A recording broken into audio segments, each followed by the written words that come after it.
Yes, it is. Oh, go ahead. Do you want me to? Okay, this is welcome to Prolix Comix Bollix. Smooth opening. Shall we try that again, or should we just? No, I pretend think that was gold. I think everything awesome. we do is just brilliant. Okay, fantastic. So in case you didn't catch that, once again, Nick, what's the name of the show? Welcome to Prolix Comix Bollix. Prolix Comix Bollix, yeah. Yep. That show where we talk about comics at length. Yeah, we're Prolix about comics, and we're a couple of little bollocks. That's exactly right. Yeah. So this in advertising. This week is Clive's choice. And so do you want to quickly introduce what we're talking about? Yes, well, so we're talking Charley's War, specifically, I'm guessing this might be the same with you, I don't know.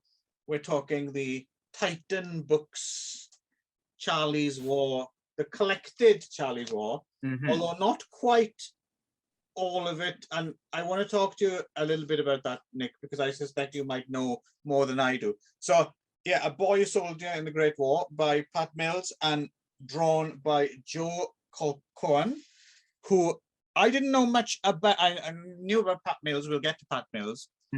Is it Colquhoun? I'm guessing it's Colquhoun. I'm not sure. And he wasn't somebody I knew much about before this, but sounds a bit Irish, doesn't it? It does. Yeah. Possibly, yeah.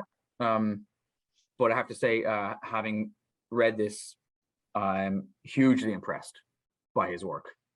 Yeah, I know, and it's a bit of a shame because when I went to look him up, because for me too, I thought, wow, this is really fantastic bit of art. Really, I mean, I think it's the fact that he does so much with so little in a way. Like, yes, if you actually break down a panel, there's a lot of like scribbles, right? There's a lot of scribbles rather than specifically hugely confident.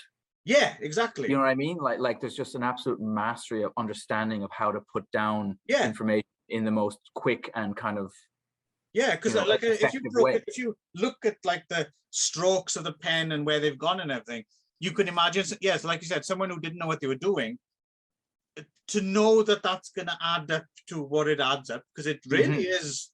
I don't know. I'm not an art critic. I don't know what you call that style, is it a little bit how do you say that word? Chiaroscuro? Chiaroscuro, I think maybe. Chiaroscuro, yeah. There's a little bit of that there. But anyway, yeah. So yeah, me too. I thought, wow, who's this great Joe Colquhoun guy? And then I went to check him out, and it turns out, well, your only really other option is apparently he was the first guy to draw Roy of the Rovers. Yes. Yes. I don't know if I'm ready to go back and read Roy of the Rovers. No, and sadly, I did recognize when I looked him up as well, the last thing he did before he passed away, which was right after he finished doing Charley's War, was the Mask comics. Yes, and by that I don't. We should differentiate. We're not talking, the U.S. Mask that the Jim Carrey movie was based off of, not those comics, but based on the cartoon show, the Mask cartoon show of the is that 80s. What it was? Because I saw that as well, and I was thinking, is it that Mask? Because I couldn't oh wow, I don't even. And I saw the cover that he had done, I was like, oh, my brother had that. Like I remember my brother buying. But I can't remember what the fuck Mask even was. I remember it was initialized, so it stands for something. Yes. But I can't even remember what it was. Was it like a no? It was just another kind of a G.I. Joe sort of but a bit more science fiction-y. What was that? What's the movie with action shit kickers? Mask. Yes. Something like that. Yeah. It always for some reason brings to mind, what is that awesome movie that was directed by the guy who was my vocabulary is completely gone, and all names have just fled my brain completely. So this is going to be really good. You'll just be going for the rest of it. Was it Hal Needham? Megaforce. Hal Needham. Yes, Hal Needham. Yeah. Megaforce. Yes. And it's got the guy from the Rocky Horror Picture Show. What is his name? Not Tim Curry, but the Brad. Oh, I forget who played Brad in.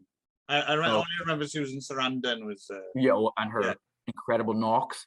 But anyway, yeah, he played the lead in that. He has he looks like a Bee Gee. He's got the big poofy hair and the beard and the kind of the headband. Yes. And Knock.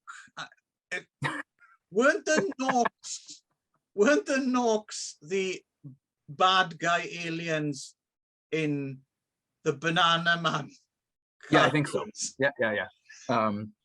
Anyway, it's also tits, is it? I've never heard Knox before. I don't know. It might be just the kind of thing that Rick Mail might have said once on an episode of, the Dangerous Brothers or something like that, and it's stuck with me. So it might not actually be anything anyone has ever said. Right.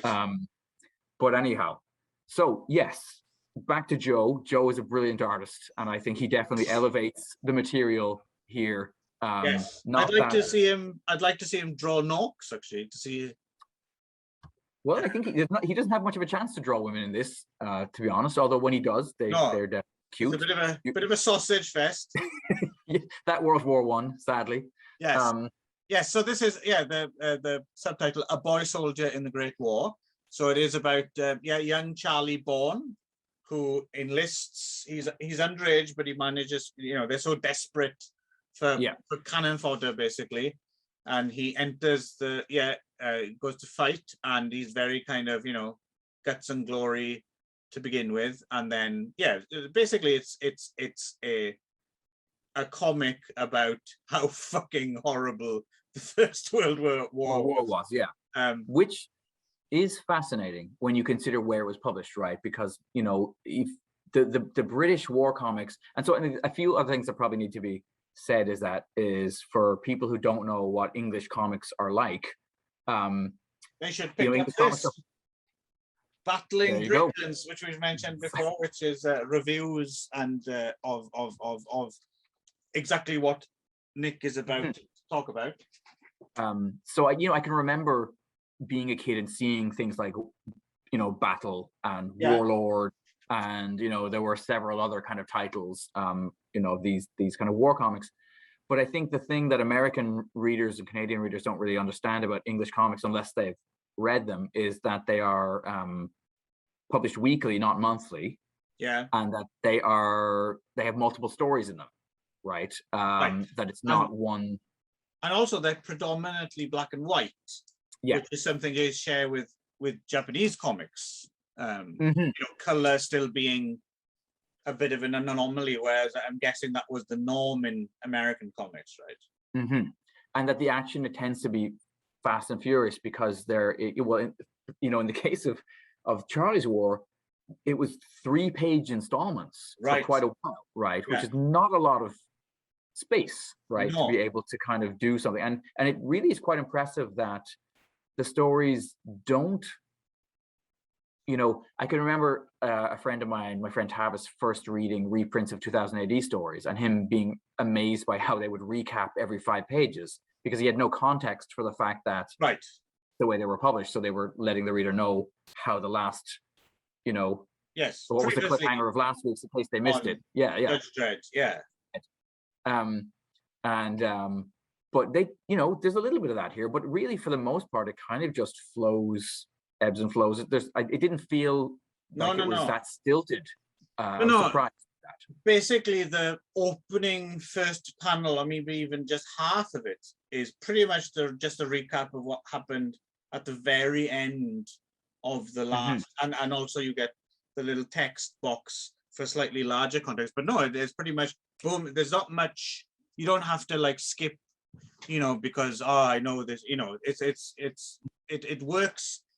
I mean, the Titan thing, I'm glad they've actually reprinted it properly. It starts with Charley's War, but imagine with a little re-editing, it wouldn't be that difficult to just edit it seamlessly into a whole without the chapter breaks, right? I'm glad they didn't do that, but nice, but they could have quite easily. For some, I'm still not quite sure. I was trying to get to the bottom of this recently on a call with my family, but I'm still not sure where that came from. I really have a strong connection to these war comics. So you mentioned Warlord and Battle, which is where Battle was where Charley's War was printed, Battle Picture Weekly. But there was another Battle as well, and these were these pocket-sized comics. There was a War, Battle, and Commando, and they were pocket-sized. One story. They were like mini graphic novels, really, weren't they? Yeah, like a digests, they used to call them. Yes, and every month they'd release like between 4 and 8 of them, right? There was quite a lot of them to collect. And I had shitloads of these when I was a kid. And I don't remember, I remember a few times buying them, but by and large, I had a stack, like dozens and dozens of them that had been left to me. And I'm not quite sure where they came from. I don't think they were my dad's, because he would have been a little bit old for reading comics at that time. Do you have any old? A lot of my stuff came from older cousins. Did you have? They may be cousins, because I don't think it was my brother. I don't think my brother was really into that kind of stuff so much. But for whatever reason, I was bequeathed this dozen, and I must have had loads of them, because I don't even remember like rereading them that often. I had so many that I was actually selective. Like, for instance, in those days, I didn't care much for anything with air combat for some reason. Now I'd be interested, but anything with a tank on the cover would get me. So I remember just like running out of tank ones and like just being left with stacks of things with planes on the cover, and like, and then so I must have had enough of them to, not be rereading the same ones over and over again. I will tell you who does great plain war comics is Matsumoto Leiji. Okay. Like the Cockpit series that he did is fantastic. So yeah, there's some. That's something very much from my now. I would love all that stuff.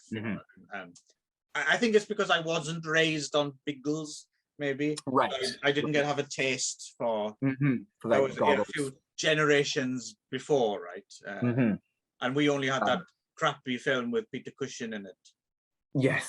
Which no one remembers anymore, but it happened. It wasn't a bad dream.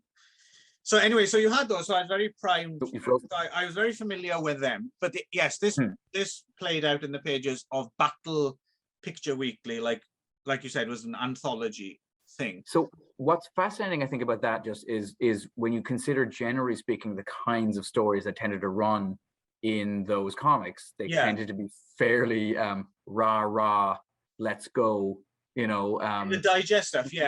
I wasn't familiar. And not just that, but to be honest, even Warlord and Battle, like the other stories wouldn't have been much like Charley's War. I don't think there wasn't an awful lot of this kind of. Did you Charley's read War Battle and Warlord? Because I never. So one of the things that surprised me reading this was how familiar some of it was to me. There was like certain parts of it I was like, my God, this is. Why do I know that this is burnt on my brain? I read this when I was a kid. And I think they must have been, I think they reprinted it in Eagle towards the end of the 80s, which is when I would have been reading Eagle. Yes, I think you're right. And you know what? I think they might have even reprinted it in like, Pat Mills had his own couple of different magazines. There was Toxic was one, and then there was the Judge Dredd magazine, which wasn't necessarily Pat Mills, but they did sometimes do reprints of things like Charley's War. You're right. In the back of it did turn up in Judge Dredd magazine, which is why it makes sense that I didn't know the whole thing, but certain chapters I definitely read. So, sort of little arcs. I think they would choose. Yeah, a lot of the stuff with like the gas stuff and Zeppelin attacks and some of the really early episodes, I obviously, because I remembered the image towards the beginning. There's the sniper out in no man's land with like that special mask. I was like, oh, I know this so well. And then the artwork seemed so familiar to me as well. I don't know if Joe Colquhoun drew any of those digest ones, because it's the sort of artwork that would have been used very, like you said, letting a little bit do a lot of the work, and especially in those cramped pages on the digests, you know. So I'm wondering if he must have drawn some of them. I'm not sure, because a lot of them went uncredited, and you know. So. Yeah. But anyway, yeah. So that's the kind of, that's how it played out. That's the background. But now we read it in graphic novel form. So I guess what is interesting to me is that he was allowed, like, so Pat Mills is an interesting fellow, right? Yes. You know, starts off in girls comics basically, doing things like Misty and things like that, and attempts to kind of push the boundaries and kick against the walls a little bit there. And then rather famously, he's responsible for Action Comics, which gets banned, right? Because it's full of like kids like bricking police, right? Kids bricking police officers, and like football hooligans' girlfriends throwing bottles onto the pitch and stuff. Like, it was pretty out there for the mid-70s. Although it's more interesting as a relic of its time than, I don't know if you've ever tried reading Action Comics recently. They don't in the same way as, you know, the first, I don't know, 100 progs of 2000 are very spotty. You know, Mac 1 or that kind of stuff, right? And Action, there's a lot of that, and you had Hookjaw, the Jaws ripoff. But so it's fascinating to know about. Not that great to go back and read. But the seeds are there of 2000 AD specifically. And so then he you know, I think Pat Mills' work for 2000 AD is probably what he will be best remembered for.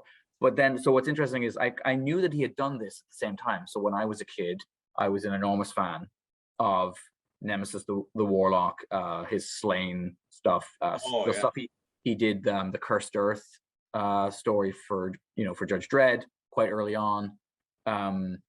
He was, you know, he was a hero of mine. And so, but I remember my older cousin Andrew telling me, like, oh, you should really read Charley's War. And he was more, he would be reading these big books about Stalingrad and stuff, you know. I was kind of like, that wasn't, you know, I was far more interested in robots and, you know, the science fiction-y fantasy side of things. But yeah, so it's taken me a hell of a long time to finally get around to reading Charley's War. And same here. I mean, this might be the best thing that Pat Mills ever did. So that's quite an eye-opener for me, because I'm already a big fan. It's fucking great, isn't it? This might be, it's brilliant. His magnum opus. I mean, let's get to the negatives first then, just because I feel as if it's so overwhelmingly positive.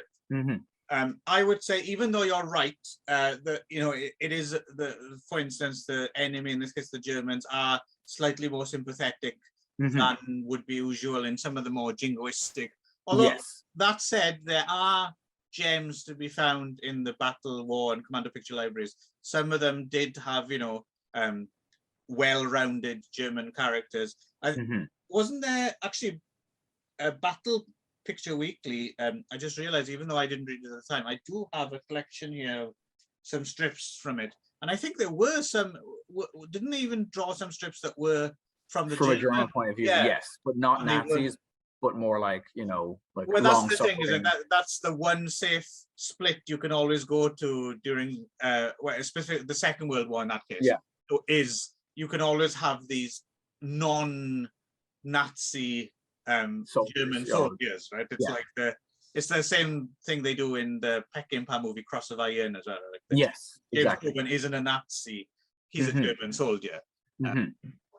And you can, you know, argue till the cows come home whether that's special pleading or not, right? But obviously, you know, anyway, that said, every now and again it does overstep the mark. There's a few characters. One character, I think his name is Schnell or something, who is just such a mustache twirling villain using, and he's not even a German, right? He's one of the higher ups in the generals and all of those. They really get a scene to, you know, he uses someone's body shield, and I'm fine with that. Well, yeah, I know but it's laid on with a trowel, but I'm yes, fine no, with it. I same here. It's fine. What's the phrase? Lions led by donkeys. Yes, That's the thing, right? exactly. Which I Mhm. know in recent years there's been a slight revisionism with that, right? Like Mhm. nowadays. But it feels to Yeah, me Pat from Mills is everything. Pat Mills is having none No, of that. He's apparently been yeah, quite vocal about that stuff and how yeah. it's It feels to me. I mean, it's fairly well established that. I mean, of course, we grew up watching Blackadder goes forth and stuff, yes, which just seemed yes, like just the futility of fighting over. You'd gain like half a meter of yeah. earth, every few months or something. And World War One, like with World War Two, it's much easier to make a claim that you were standing up for civilization in the face of barbarism. But World War One was just feuding empires. Like Yes, yeah. it's a lot harder to be like to stake any claims of moral authority or Yes, the shooting of Franz Ferdinand, it's not exactly akin to the final solution kicking off, is it? No, yeah, Or annexing entire other parts of the world that don't belong to you.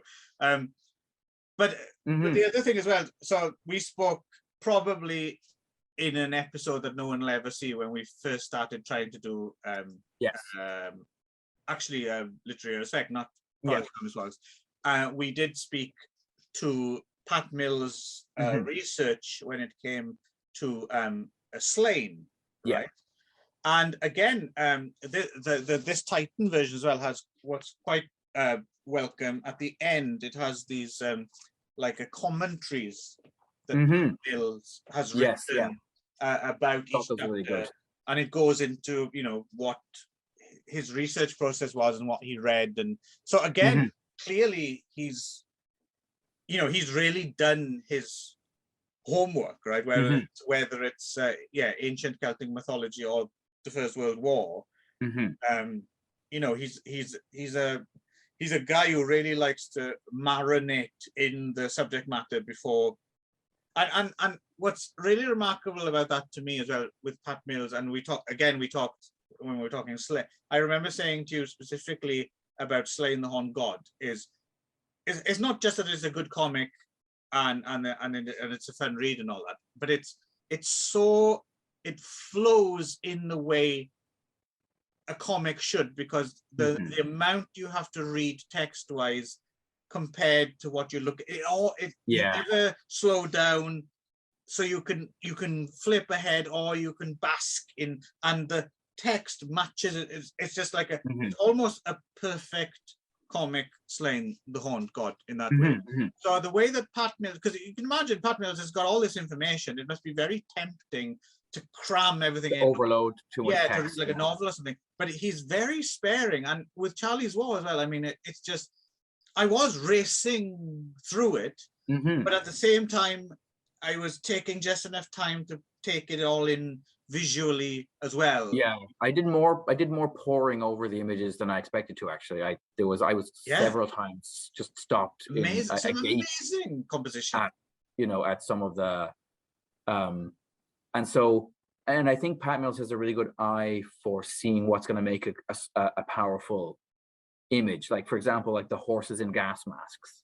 Like it's just such an arresting image, right? Or the chainmail masks that the tank guys are wearing, which apparently was a real thing, which I don't remember ever learning about that before. And those shell holes that fill with water that become like swamps and things, and it's just it's really amazing. And also I mean, you shouldn't overlook the fact as well is that this was in a boys kind of adventure comic. So that's what fascinates me most. It doesn't skimp on even though it is massively anti-war.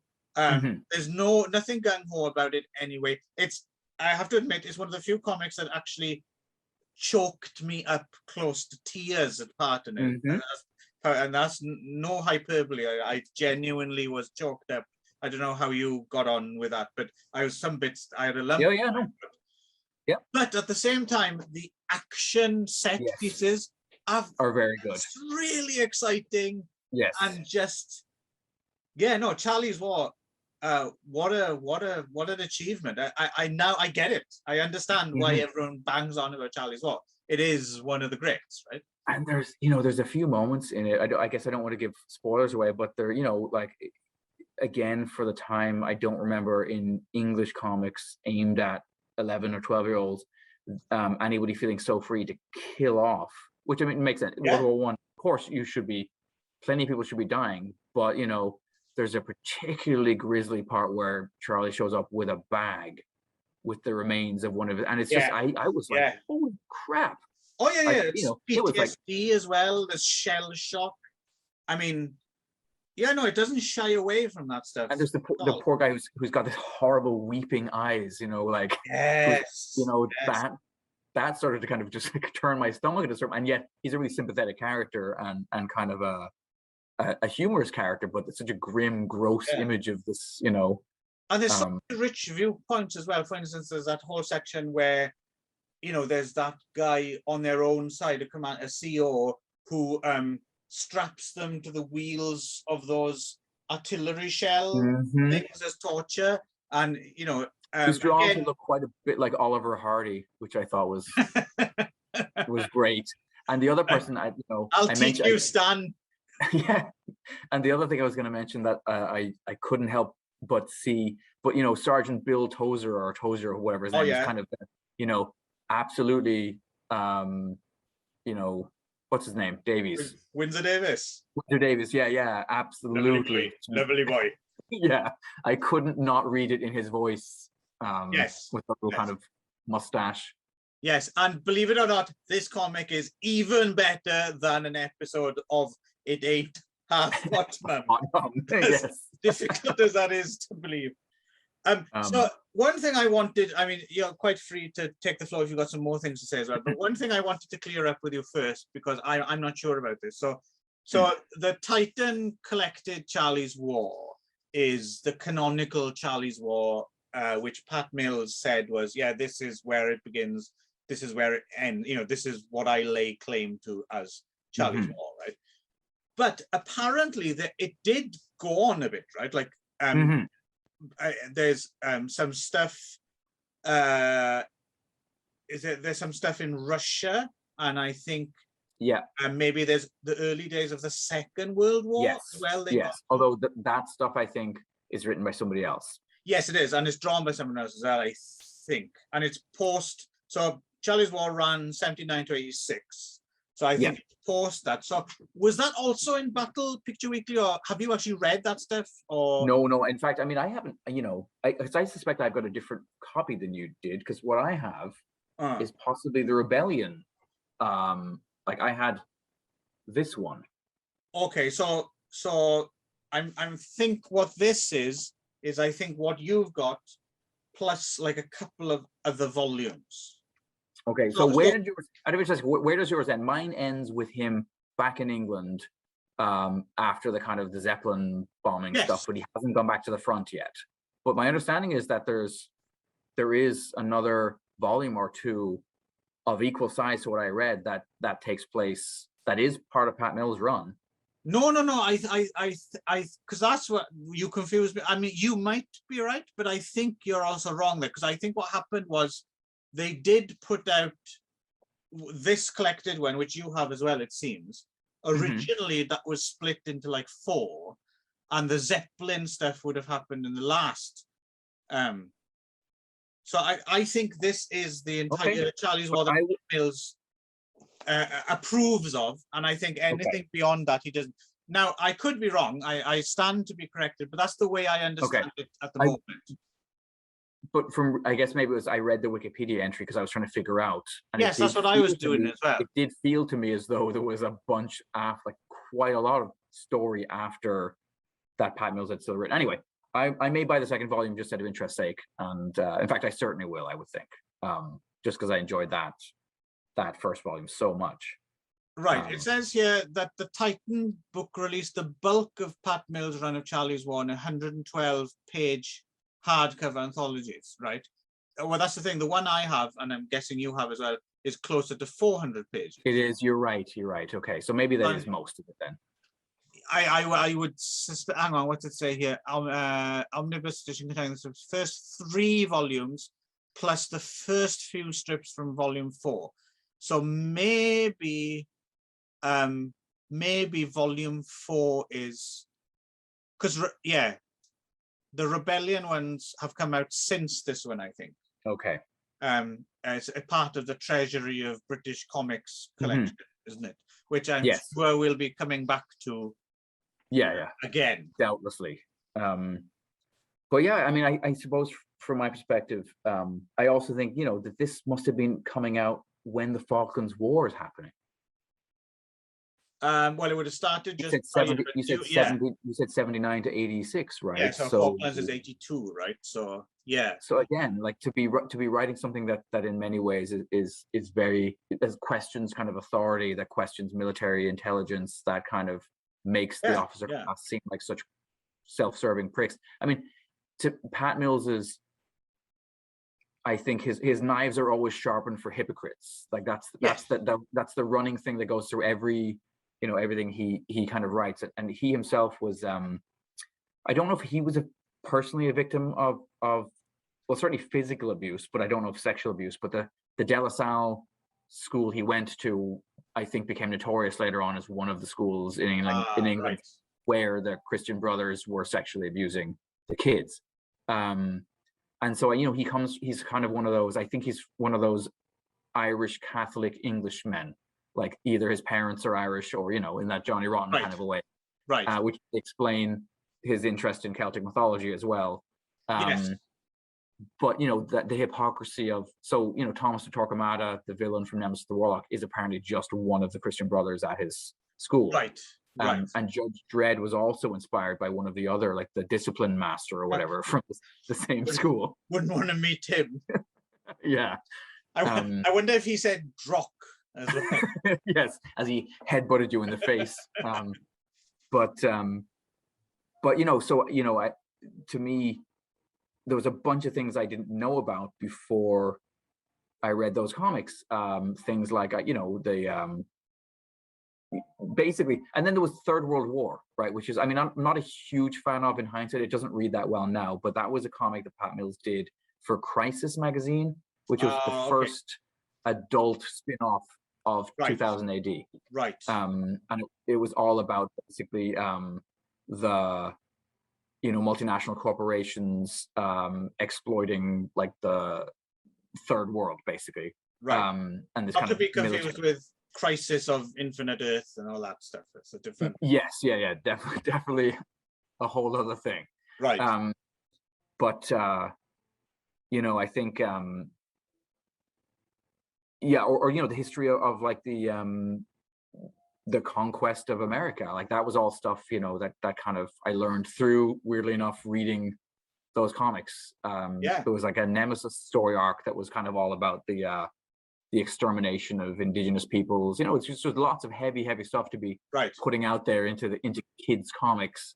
And well, I'm sure when Charley's War originally ran, I'm sure a lot of kids must have learned a lot about trench warfare. And for instance, I have to admit, I wasn't even that overly familiar with the Zeppelin attacks. Yeah, that was something I've kind of forgotten about. Made me look it up to see if there's anything more, you know. And I couldn't help but wonder if there's a character called Smith 70, who's the kind of like train spotting machine gun guy who constantly comes on, you know, it's all a bit technical, Charlie. Yes. Who reads almost as being on the like autism spectrum, like in a way. You know, it was a fascinating kind of a thing for that kind of early in comics to kind of have this like character who's who's in a way almost divorced from the war. Like he's kind of not even there. He's so interested in these various technical problems he wants to solve that he's almost inured to the awfulness of everyone else. And he's the one who trains rats at one point, right? Doesn't he have this rat army? Which is one of those great touches of like, okay, probably not very realistic, but great comics. And I would always give Pat Mills a little bit of leeway to entertain me, as well as give me a bit of history and a bit of, you know. No, it's a brilliant stuff. I would also like to recommend as a follow-up, or even maybe as a bit of a primer, if you're not entirely sure, there was a 3-part series which you can find on YouTube called Comix Britannia. You should watch the whole thing, really, especially it's great nostalgia if you grew up reading British comics. But the second episode does have a whole section on Charley's War. Okay. And there is as well Future Shock, the story of 2000 AD documentary. And you get to see, Pat Mills talking a lot about all sorts of things. And he's still quite the angry, tougher, no fools kind of fellow, right? Very interesting to hear speak. And as we both discovered that Kevin O'Neill, who's one of my favorite comic artists of all time, will always be hilarious. He's a bit of a yaw. Like, especially the footage when he was younger, you're like, "Whoa, he's a tough looking guy." Yeah, he reminds me a little bit of the guy now in films. Do you know Neil Maskell? He was in like Kill List, and he's got that slightly kind of you don't want to fuck with him. He looks like he would slip something in your drink or something. Right? He's also very funny in the Comix Britannia documentary as well. Kevin O'Neill's quite a funny guy. The only artist ever to have his style banned by the Comics Code of America, which is hilarious. He was basically told, "Well, what changes can I make to the artwork?" And they were like, "Yeah, no, you can't make." What was that for? What was he drawing for? I think he was working for DC. He was working for something as like Green Lantern or something. Like I believe that Alan Moore had brought him over and wanted him to do some stuff, and they sent it to the Comics Code, and they were like, "No, that's something disturbing about the way that man draws." During that mass exodus, the brain drain of British artists, poor old Kevin Neal's the only one going back the other way. Sling your bloody hook. But yeah, I can unqualifiedly, if that's not a word, but anyway, absolutely, I would say read Charley's War, regardless of whether you're interested in war comics, regardless of whether you're interested in comics. It's a great piece of historical fiction. Actually, it would be also a very good comic to, like, if someone's not sure about comics, to get you into comics, to like show you what comics can do, right? That it's not just all spandex and, there's, because some people still think like that, right? That Oh yeah, no. And as welcome as, I suppose, in some ways the Marvel movies of late are, is that in a way they're kind of reinforcing that stereotype as well, right? That it's all that kind of spacey bollocks, superhero rubbish, but not rubbish, you know what I mean? Yeah. But comics can and have historically and can certainly deal with a way wider range. Japan is famous for having comics about like ramen cooks. Japanese comics, construction workers and stuff. Is a whole other thing. There's a really good one. I'm blanking on the name now, but it was written by a guy who went to help the cleanup of the reactor in Sentai. Yes, yeah. Have you read that? Is Ichi one? That's a fantastic graphic novel. And nothing wrong with, I'm not having a go at superheroes or anything. I'm just saying, kind of like it's kind of like eating only one thing on your plate or something. Not eating. It is great though, because when Pat Mills finally did go to America to write a superhero comic, he wrote Martial Law, which is about a guy who goes around and whose job is to murder superheroes. And so, he wasn't having any of it at all. But anyway, maybe we can leave it there with an unqualified. Well, I shall sing us out then. You can join in if you like. So here we go. The bells of hell go ding-a-ling-a-ling for you and not for me. Oh, death, where is thy sting-a-ling-a-ling for you but not for me?